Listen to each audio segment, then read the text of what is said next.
Hoy es 2 de septiembre de 2025, martes. Vamos con negocios de, por supuesto, inteligencia artificial. La primera noticia de esta semana interesante es que Nvidia ha presentado los resultados del segundo cuarto del año, del segundo trimestre. Ha tenido unos ingresos de 46.700 millones de dólares. Eso representa un 56% más que el mismo periodo del año pasado. Y la expectativa que tienen para el siguiente trimestre es de 54.000 millones de dólares de ingresos. Recuerdo que en este han hecho 46.7, para el siguiente esperan 54. La parte menos buena de los resultados es que casi el 40% de esos ingresos, de esos 46.700 millones de dólares, vienen de solamente 2 clientes a los que no han nombrado en la presentación de resultados. Es decir, sabemos que son 2, no sabemos cuáles, pero en cualquier caso el negocio está extremadamente concentrado en esos 2 clientes. Siguiente noticia tiene que ver con una implantación de inteligencia artificial que aparentemente no ha ido muy bien. Es el caso de Taco Bell en Estados Unidos, que hace unos meses implantó un sistema de inteligencia artificial para tomar pedidos en sus tiendas. Y básicamente lo que pasó, como casi todo lo que se empieza así un poco sin pensarlo 2 veces, es que ha habido un montón de troleo, ha habido un montón de gente que se dedicaba a pedirle al sistema las cosas más insospechadas y descabelladas. Creo que alguien pidió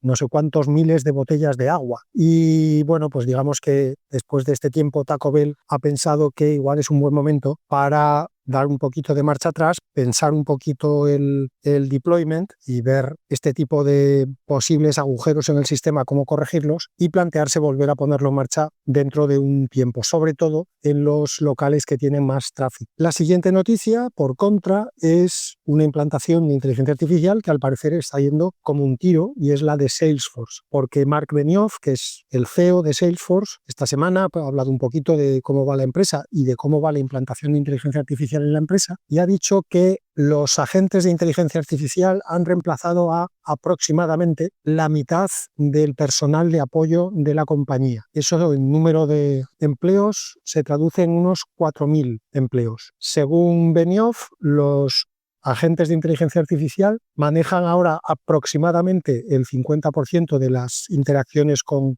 clientes, que tiene sentido si te has cargado más o menos al 50% del personal de soporte, pues que más o menos el 50% de las conversaciones las mantengan los reemplazos, los agentes de inteligencia artificial. Y también ha mencionado Benioff que a pesar que el cambio se ha hecho sin que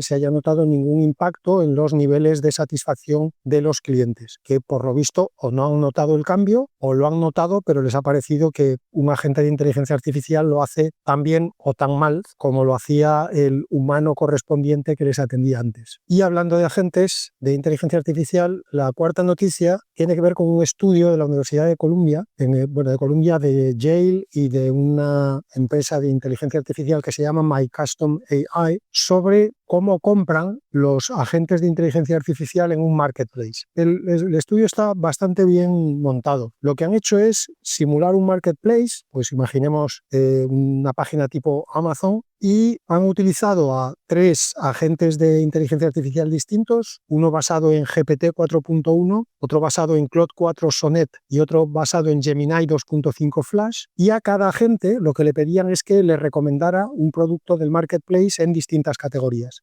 Por ejemplo, algunos de los que mencionaba eran relojes deportivos y rapadoras. Como veis, productos muy dispares. La idea es pues simular lo que cada vez más van a empezar a hacer los consumidores, que es sentarse delante de su chatbot de confianza o de su agente de compra de confianza y decirle: oye, estoy pensando en comprarme un reloj para hacer deporte, recomiéndame uno. Bueno, pues en este estudio lo que hacían era ver cómo compraban cada uno de esos 3 agentes que han probado, y como el marketplace era un marketplace ficticio que ellos habían diseñado, lo que iban haciendo era cambiar cosas en el marketplace para ver cómo afectaba eso a las recomendaciones que hacían los agentes. Por ejemplo, cambiaban los precios de los artículos, cambiaban la posición de los artículos en la página, los ponían más arriba, más abajo, más a la derecha, más a la izquierda, cambiaban las valoraciones y los comentarios de los usuarios, cambiaban las recomendaciones, los productos recomendados por el propio marketplace, en fin, podían cambiar, como lo habían diseñado ellos, pues obviamente podían cambiar todos los parámetros que normalmente uno cree que influyen en la compra en los marketplaces reales. ¿Y qué conclusiones han sacado de este estudio, de todas estas pruebas? Bueno, pues yo diría que la gran conclusión, luego doy algunos detalles, pero la gran conclusión es, una vez más, que los agentes de inteligencia artificial se parecen mucho a los humanos, lo cual es de esperar porque los hemos entrenado con datos humanos, con textos humanos, donde los humanos hablamos de cómo hacemos las cosas los seres humanos. Entonces, por ejemplo, lo que veían es que los agentes de inteligencia artificial recomiendan más los productos que están en la primera fila del marketplace que en las filas por debajo de la primera. El precio penaliza la recomendación. Los productos muy caros se recomiendan menos. Las valoraciones positivas de los usuarios favorecen la recomendación de los agentes. Como nos pasa a los humanos, nos fiamos de los productos que tienen una alta valoración. Incluso la recomendación del propio marketplace, el típico sello que te pone, pues volviendo a la comparación con Amazon, que en algunos productos te pone recomendación de Amazon o recomendado por Amazon. Bueno, pues la recomendación del marketplace también aumenta la selección o la recomendación que hace el agente de inteligencia artificial. Pero, por otro lado, los productos sponsorizados, los que aparecen al principio del listado, pero aparecen con el típico cartelito de enlace patrocinado o producto patrocinado, esos patrocinios penalizan la recomendación del agente de inteligencia artificial. A la vista de esto, podríamos pensar, bueno, pues ya tenemos una receta para montar marketplaces más atractivos para agentes de inteligencia artificial y, por lo tanto, que nuestros productos, los que nosotros queremos que se recomienden de hecho más. Pues no exactamente, porque aunque esos parámetros en general funcionaban igual a favor o en contra en los 3 modelos que probaron, luego dentro de cada modelo no funcionaban exactamente igual. Por ejemplo, uno de los modelos recomendaba sobre todo el producto que estaba en la primera fila y en la primera columna, es decir, arriba a la izquierda. Sin embargo, había otro modelo que recomendaba los que estaban en la primera fila, pero no los que estaban en la primera posición. Recomendaba más los que estaban en la segunda o en la tercera posición. De la misma manera que el precio influyera negativamente o que las valoraciones influyeran positivamente, era verdad en todos los modelos, pero no con la misma intensidad. Había modelos a los que les afectaba más el precio y menos las recomendaciones, en otros afectaba menos el precio y más las recomendaciones, a otro le afectaba mucho las dos cosas, con lo cual volvemos a la gran conclusión que es, pues son un poco los agentes de inteligencia artificial como los humanos. Todos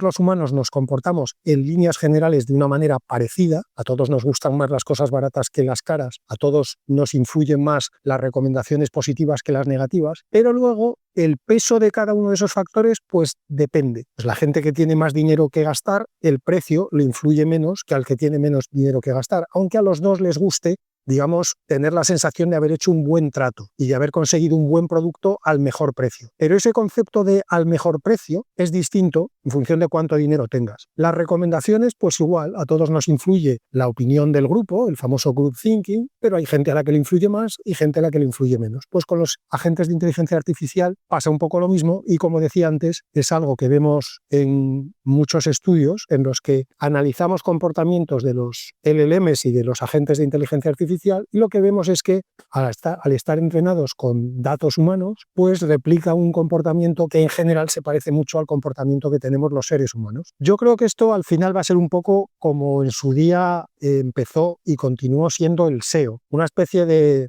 batallita entre las empresas, los fabricantes, que quieren descubrir cuáles son los criterios para que su producto salga mejor posicionado, en el caso del SEO, o más recomendado, en el caso de los agentes de inteligencia artificial, y por otro lado,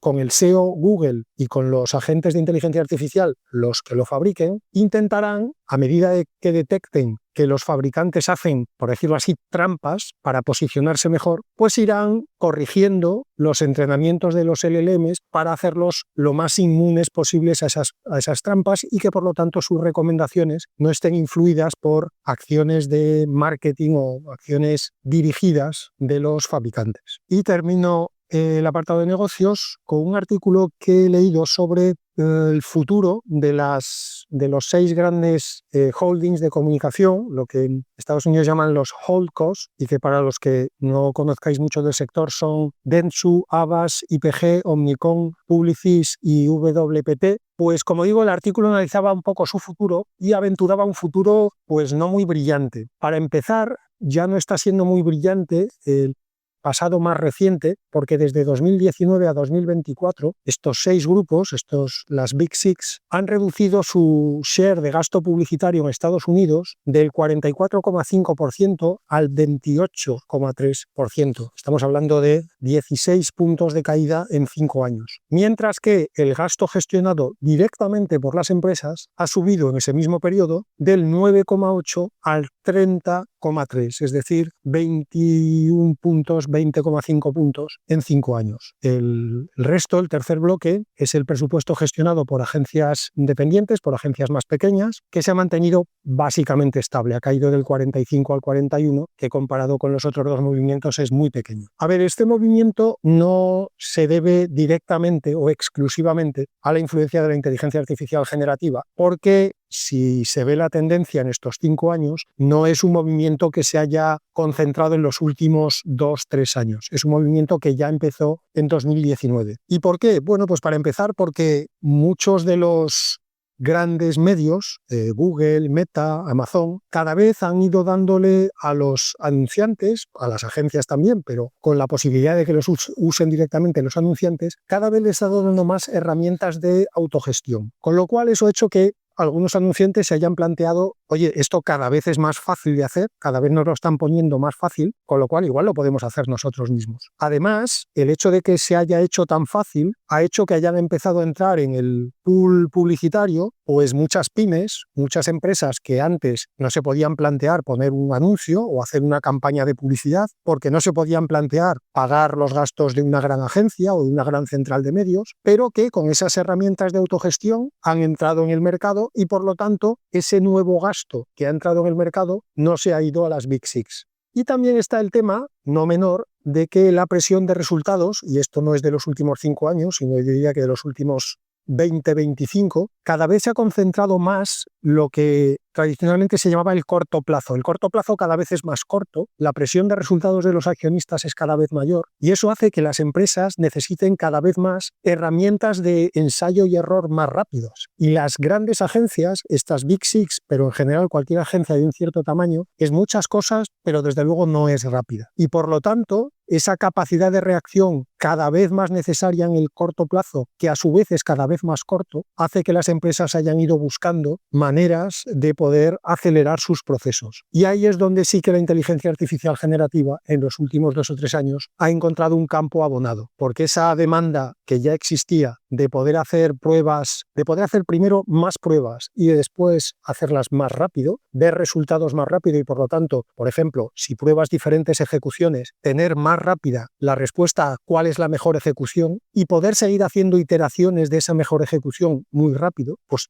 ese es el tipo de cosas que la inteligencia artificial generativa permite hacer ahora y que hace 2 o 3 años no había manera de poder hacer. Así que el futuro, que como digo, no necesariamente o no exclusivamente provocado por la inteligencia artificial, porque ya venía con esa tendencia desde hace unos años, pero ese futuro para estas Big Six, y yo diría que en general para todas las agencias de publicidad de un cierto tamaño, pues no es demasiado esperanzador. Voy con el bloque de desarrollo, empezando como siempre por nuevos modelos o versiones interesantes. Esta semana Google ha presentado un modelo de generación de imagen, de generación y de edición de imagen. El nombre oficial es Gemini 2.5 Flash Image, pero es el que en los días previos todo el mundo estaba conociendo como Nano Banana, porque es el nombre con el que lo subieron a Hugging Face y con el que todo el mundo se emocionó porque realmente los resultados son espectaculares. La capacidad de generación que tiene y sobre todo la capacidad que tiene para mantener la consistencia a lo largo de las ediciones, una vez que tú generas una imagen y le empiezas a dar instrucciones para que haga modificaciones, correcciones, para que le cambie el estilo modelo para que la mezcle con otra, mantiene la consistencia en un nivel que yo creo que está sustancialmente por encima de los mejores que teníamos hasta ahora. Segundo modelo llamativo, no porque sea especialmente bueno, pero porque viene de quien viene, es un modelo, de hecho dos, que ha presentado Microsoft y que los ha presentado como los primeros modelos desarrollados completamente in-house, es decir, sin acuerdos externos, sin proveedores externos. En realidad decían que son los primeros modelos in-house desde que Mustafa Suleyman se hizo cargo digamos, tomó el liderazgo del bloque de inteligencia artificial en Microsoft. Supongo que se refieren a que son los primeros de Mustafa Suleyman, porque Microsoft en su día ya había diseñado los famosos PHI, los PHI, que eran modelos más pequeñitos, pero seguían siendo modelos desarrollados dentro de la casa. En cualquier caso, los dos modelos que han presentado esta semana se llaman, uno que es el modelo, digamos, fundacional, el modelo más grande, se llama MAI-1 Preview, y el otro es un modelo de voz, de generación de voz, que se llama MAI Voice 1. Este segundo, el modelo de voz, ya está de hecho funcionando en Copilot, ya lo están usando para Copilot. El otro, el modelo fundacional, está en pruebas, en pruebas públicas, abiertas al público, pero de momento no lo están usando para ninguna herramienta de producción. Y el tercer modelo versión que quería comentar esta semana es la versión 4 de Hermes. Hermes, sabéis que es la familia de modelos de Nous Research. Digo Nous, que suena un poco raro, se escribe N-O-U-S. Nunca he sabido si esta empresa quiere que se llame Nous, Nous o Nou, como nosotros en francés. Así que he tirado por el camino del medio y la voy a llamar Nous. Hoy la voy a llamar Nous, otro día ya veremos cómo la llamo, igual la llamo Paquito. Hermes 4, como todos sus antecesores, es un modelo de pesos abiertos y, como siempre ha caracterizado a esta familia, sin guardarraíles, sin censura, sin intentar protegernos a nosotros de nosotros mismos, como hacen todas las grandes, porque Sam Altman, Mark Zuckerberg, Dario Amodei y todos estos creen que son más listos que los demás y que por lo tanto ellos tienen el deber moral de protegernos a los que somos un poco más tontos para que no nos hagamos daño, y por eso se inventó en su día el pelaverduras, porque los cuchillos son muy peligrosos. Bueno, pues todos estos, el Altman, el Zuckerberg, son digamos, los pelaverduras de la inteligencia artificial. Y Hermes, o los de Nous Research, creen que te dan un cuchillo, tú ya eres una persona mayorcita, ya sabrás que el cuchillo se coge por el mango y que la hoja es peligrosa, y bueno, pues igual de vez en cuando hay alguien que se corta un dedo, pero en general los cuchillos tienen una utilidad, yo creo que indiscutible, a lo largo de la historia de la humanidad. Bueno, pues Hermes 4 está presentado, tiene un sistema híbrido de razonamiento, se puede usar con razonamiento o sin razonamiento, y en los benchmarks, obviamente los que han usado los propios de Nous, dicen que los resultados son comparables a los modelos líderes de código cerrado, con lo cual asumiré que se refieren, sin decirlo explícitamente, pues a GPT-5, a Claude 4 y a Gemini 2.5, en fin, a los de la tabla, los de la parte alta de la tabla, los de la Champions. Voy con las noticias de desarrollo ya. Tencent es el conglomerado chino de telecomunicaciones, pues su división de inteligencia artificial, que se llama Tencent AI Lab, junto con la Universidad de Washington, han presentado un framework para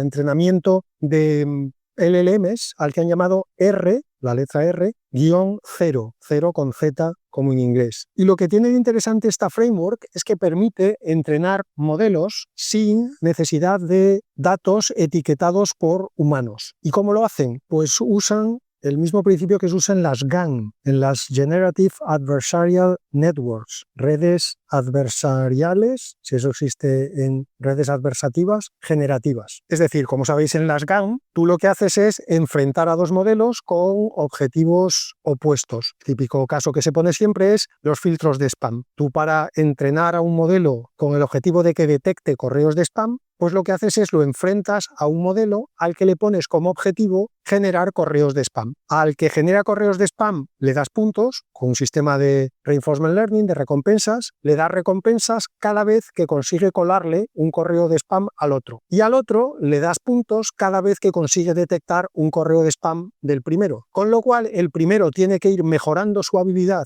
de escribir correos de spam indetectables si quiere seguir recibiendo puntos, y obviamente quiere porque para eso lo programamos así, y el segundo tiene que ir subiendo su sistema de detección de spam porque los correos que le va a mandar el primero van a ser cada vez mejores, con lo cual el primero cada vez escribe correos más indetectables y por lo tanto el segundo es cada vez mejor detectando correos casi indetectables. Bueno, pues con ese mismo principio, que por otro lado viene a reflejar un principio con el que los propios seres humanos aprendemos también, una vez más en inteligencia artificial, empleamos o copiamos a la naturaleza para trasladar esos mecanismos que la naturaleza emplea en las máquinas, pues en este caso lo que estamos haciendo es utilizar el sistema con el que muchas veces aprendemos los humanos, que es el sistema de competir. Muchas veces cuando hay un recurso escaso y los humanos tenemos que competir para conseguirlo, pues esa competencia es la que hace que los competidores tengan que mejorar sus habilidades para ganarle a los demás. Si queréis, el típico ejemplo es las oposiciones. Cuando se abren oposiciones a un puesto público, que hay 1000 plazas y se presentan 30.000 candidatos, pues esos 30.000 candidatos lo que han tenido que hacer durante los meses o años previos a la oposición es mejorar al máximo sus habilidades, las habilidades que se requieren para esa posición, porque el día de la oposición van a tener que ganarle a otros 29.000 como mínimo para conseguir una plaza. Bueno, pues ese es el principio de las GAN y ese es el principio de esta framework R0 que han presentado los de Tencent con la Universidad de Washington. Lo que hacen es tomar dos modelos, uno al que llaman Challenger y otro al que llaman Solver, es decir, retador y solucionador, y a cada uno lo meten en un bucle. Bueno, a cada uno, digamos, con los dos conectados, crean un bucle de reinforcement learning. Al primero le das recompensas si es capaz de plantearle al segundo problemas que no pueda resolver. Y al segundo le das recompensas cada vez que consigue resolver un problema del primero. Con lo cual el primero cada vez plantea problemas más difíciles y el segundo cada vez tiene que encontrar respuestas a problemas más difíciles. Con este sistema, en el paper de Tencent y la Universidad de Washington, ellos han comprobado que a medida que entras en ese bucle de refuerzo entre los dos modelos, van mejorando cada vez más el score que consiguen en benchmarks, sobre todo de matemáticas, pero también de razonamiento general. Siguiente noticia: Meta y la Universidad de California en San Diego han presentado un sistema al que ellos han llamado DeepConf, que viene de Deep Think with Confidence, pensamiento profundo con confianza, que es un sistema que permite mejorar al mismo tiempo el razonamiento de un modelo y su eficiencia, es decir, el número de tokens necesarios para generar ese razonamiento. La idea de base es una idea que ya he comentado y que ya han empleado otros papers, y se trata de usar como medida de la confianza en que una respuesta es acertada, la propia confianza que muestra el modelo a medida que va generando los tokens. Es decir, mides la confianza de una respuesta como la media de la confianza de cada uno de los tokens que la componen. ¿Y cómo mides la confianza de cada token? Pues, por ejemplo, con la entropía de la distribución de probabilidad que ha generado el modelo para producir ese token. Si hay poca entropía, eso quiere decir que la distribución de probabilidades estaba muy concentrada y eso quiere decir que el modelo tenía mucha confianza en muy pocos tokens, es decir, que el token que ha seleccionado era uno de los pocos que el modelo consideraba adecuado. Sin embargo, si tienes mucha entropía, eso quiere decir que la distribución de probabilidad estaba muy repartida, como la lotería de Navidad, y por lo tanto el token que seleccionó el modelo era un token que tenía una probabilidad muy parecida a muchos otros tokens. Por lo tanto, el modelo ha seleccionado ese token, por decirlo así, con poca confianza. Para los que os queráis presentar a subir nota, otra de las medidas que se suele usar para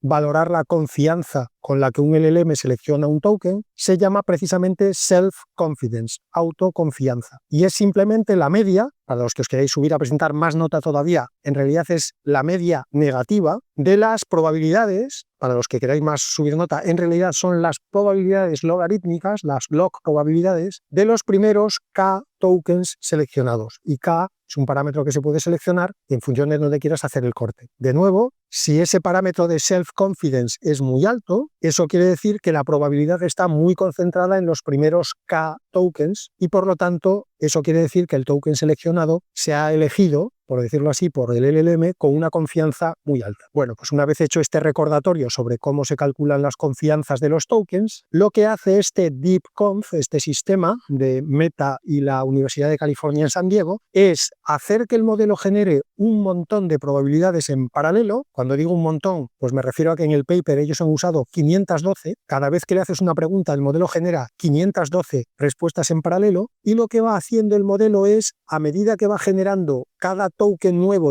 en cada una de las 512 respuestas, va eliminando algunas, un parámetro configurable. Pues imagínate que en cada token eliminase el 1% que se haya generado con menos confianza. Pues en vez de 512, en la siguiente tendrás pues 507. Generas otro token, vuelves a eliminar el 1% que haya generado los tokens con la menor confianza. Y sigues avanzando hasta que te quedas con la respuesta que ha tenido la trayectoria completa con mayor confianza media. Pues con este sistema, en el paper, Meta y UCSD han conseguido un 99,9% de acierto en un benchmark de preguntas matemáticas. Y lo más interesante es que consiguieron reducir hasta un 84,7% el número de tokens generado frente a las soluciones que ya existían, que lo que hacían era generar todas las respuestas en paralelo y evaluar la confianza al final. Obviamente, si te vas cargando ramas por el camino, la cantidad necesaria de tokens final se reduce drásticamente. Y termino el bloque de desarrollo con una noticia que he leído en la que comentaban que se ha creado ya una plataforma para publicar los papers que producen los agentes de inteligencia artificial, porque ya hay quien está utilizando y está entrenando agentes de inteligencia artificial para investigar, como si fueran investigadores de cualquiera de estas universidades que menciono aquí a diestro y siniestro. Como la plataforma más conocida para publicar archivos por humanos es, como sabéis, Archive, pero Archive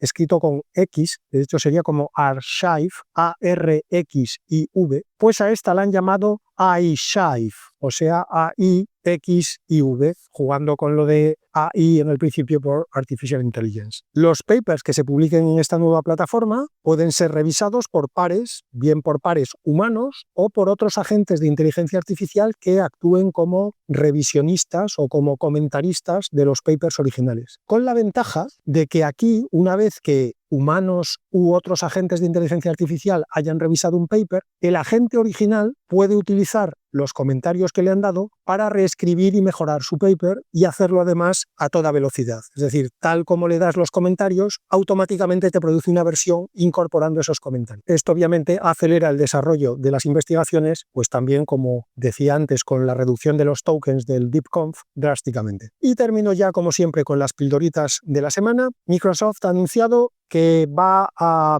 meter Copilot en las televisiones de Samsung ya de este año, de 2025, para que los usuarios de esas televisiones puedan utilizar a Copilot para que les recomiende películas, para que les haga resúmenes de capítulos de sus series favoritas. Pues imagínate que dejaste una serie a medias porque has estado muy liado las últimas 2 semanas y le dices, oye, resúmeme lo que pasó en los 3 primeros episodios de la serie esta, que voy a ver el cuarto y ya no me acuerdo de nada. Y por supuesto, para que le hagas preguntas y lo utilices como un chatbot, como lo puedes hacer ya en un ordenador. En estas teles, además, Copilot va a tener una especie de avatar, que va a ser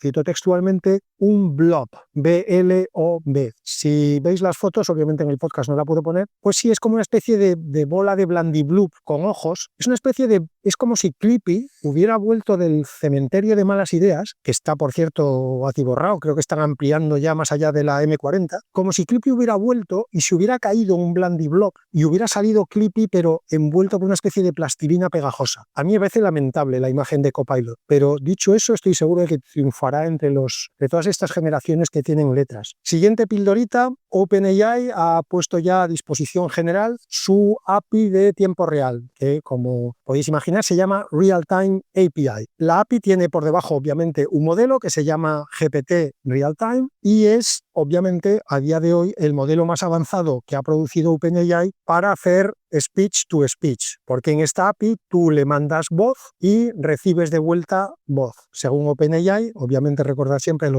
aquello de que lo dice el que lo vende, pues este modelo, el nivel de naturalidad de la conversación, el nivel que tiene de seguir instrucciones complejas, el nivel que tiene de function calling, es todo state of the art, es el más avanzado, es el mejor, el más guapo, el que tiene más pelo, en fin, hasta dentro de 3 meses que salga otro y será ese el más avanzado, porque afortunadamente todavía estamos en la fase en la que el último es el mejor. Tercera pildorita,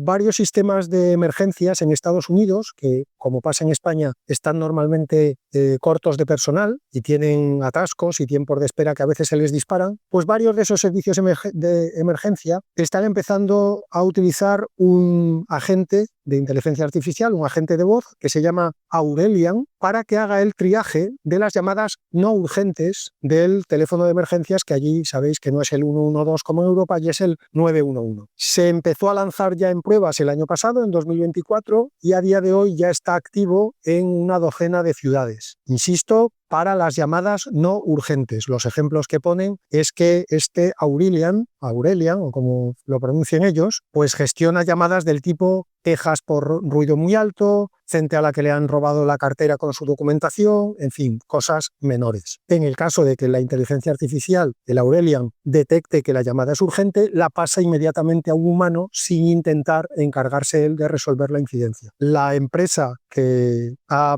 diseñado e implementado este Aurelian ha conseguido además $14 millones extra de financiación para seguir extendiendo el sistema a otras ciudades y a otros sistemas de emergencia dentro de Estados Unidos. Siguiente pildorita tiene que ver con el mundo médico. Un equipo del MIT, del Instituto Tecnológico de Massachusetts, ha desarrollado un sistema llamado VAX-SEER, VAX como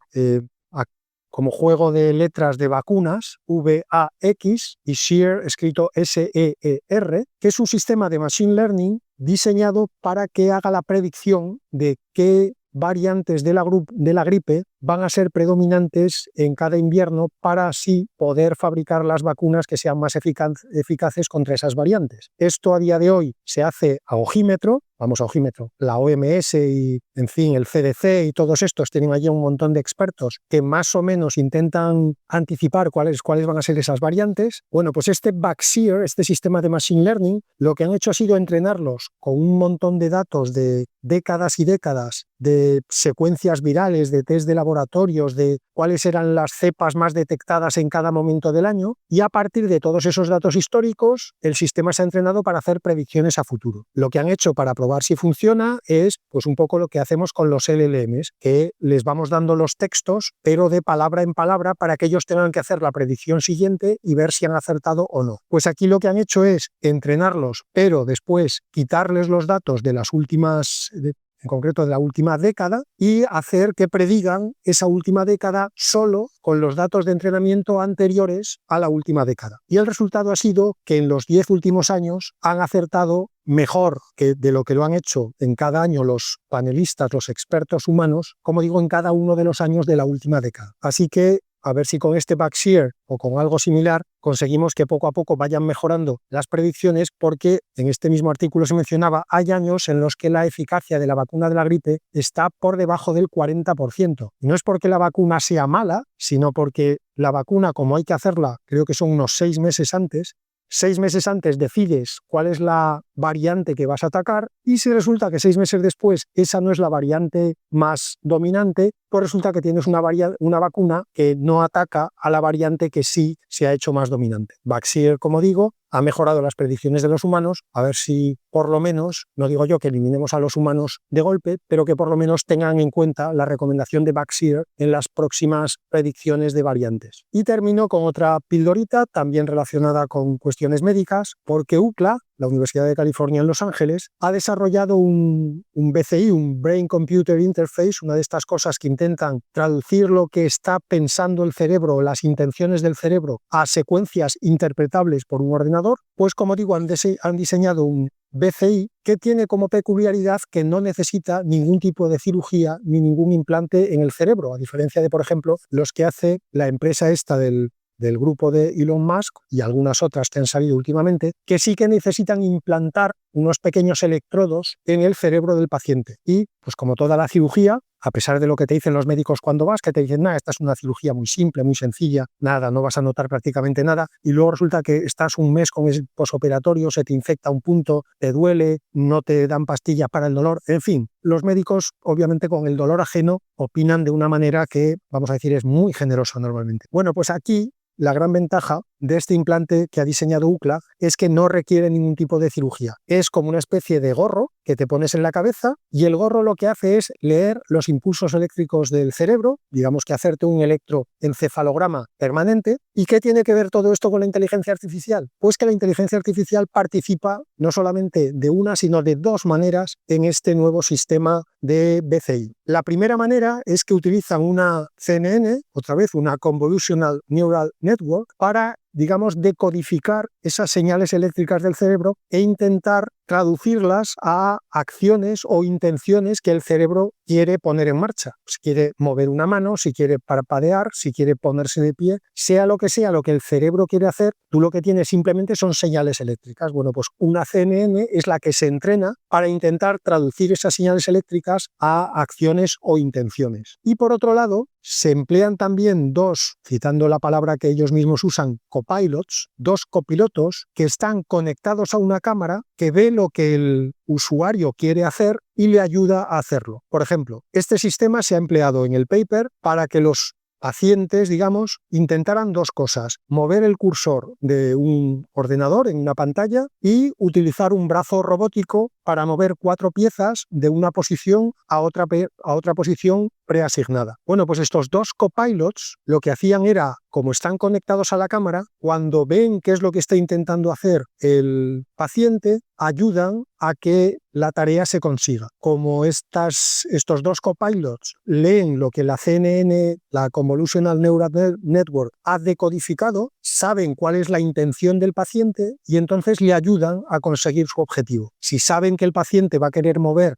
con el brazo robótico el cubo 1 a la posición 2, pues ayudan, mandando también señales al brazo robótico, a que esa tarea se complete. En el paper dicen que han conseguido que los 4 pacientes completaran todas las tareas que se les pusieron satisfactoriamente, tanto las de mover el cursor como las de cambiar las piezas de posición con el brazo robótico. De las 4 personas que participaron en el test, 3 eran personas sin ningún tipo de discapacidad ni limitación motora, pero una era una persona que estaba paralizada de cintura para abajo. Así que una vez más, pues avances que quizá no veremos ni dentro de un mes, ni dentro de 6, ni dentro de un año, pero que apuntan en la dirección correcta. Y por cierto, este es otro de esos avances que hacen ingenieros, que gracias a Dios no tienen a ningún médico por el medio cortando y cosiendo con hilo y aguja como en la Edad Media, pero a pesar de todo eso, si este tipo de avances algún día llegan al mainstream, la gente se los agradecerá a los médicos, no a los ingenieros. Y los médicos, con una sonrisa condescendiente, le dirá: no es nada, yo estoy aquí para salvar vidas. Eso ha sido todo, hasta el martes que viene.